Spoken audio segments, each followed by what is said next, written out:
cik labi, ka ir tāda lieta kā internets. Internetā es varu pasūtīt visu, ko man sirds kāro. Nuko LV. Lielveikals internetā, vietējais uzņēmums, nodrošina pirkumu piegādi visā Latvijā. Misija – atvieglot pircēju ikdienu. Internets ir kļuvis par mūsu ikdienas neatņemamu sastāvdaļu.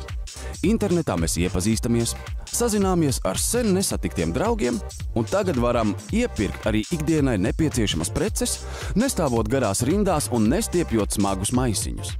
Attīstītajās valstīs pārtiku internetā pērk no 15 līdz 20%. Āzijas valstīs tie ir pat 40%, kas to uzskata par ikdienas normu, viņiem ir tas kā paradums. Iepirkt ikdienai nepieciešamās preces un pārtiku internetā. Latvijā tie ir tikai 3%. Bet mēs ticam.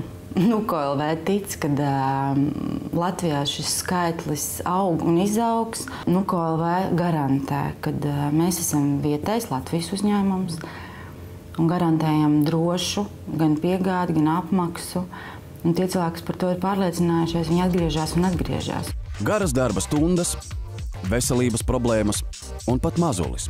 Tie ir iemesli, kādēļ pārtikas veikala apmeklējums var būt apgrūtinošs.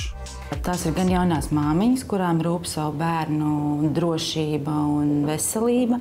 Piemēram, ziemas augstajā laikā, kad ir gripas periods, kāpēc ar mazu bērnu staigāt pa veikalu, kur var dabūt vēl neskaitām daudz citus mikrobus. Mēs nesakām, ka viņai nav jāiet ārā no mājas, viņai ir jāiet ārā no mājas. Bet viņi iet uz parku pastaigāties, pavada laiku ar savu mazuli, nevis stāv rindās veikalā. Mums ir jāpērkās katru dienu, un aizbraukt līdz veikalam, viņiem tā ir problēma. Un tad mēs rodam viņai risinājumu ar to, ka pirkums atbrauc pie viņiem uz māju.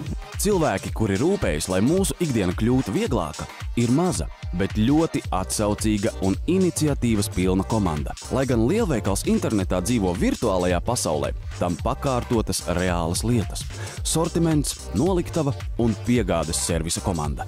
Jo mēs pircējus neredzam, mēs viņus personiski nepazīstam, jo viss notiek šajā ar starpniecību, ar datoru starpniecību, bet caur šiem zvaniem, e-pastiem mēs viņus iepazīstam.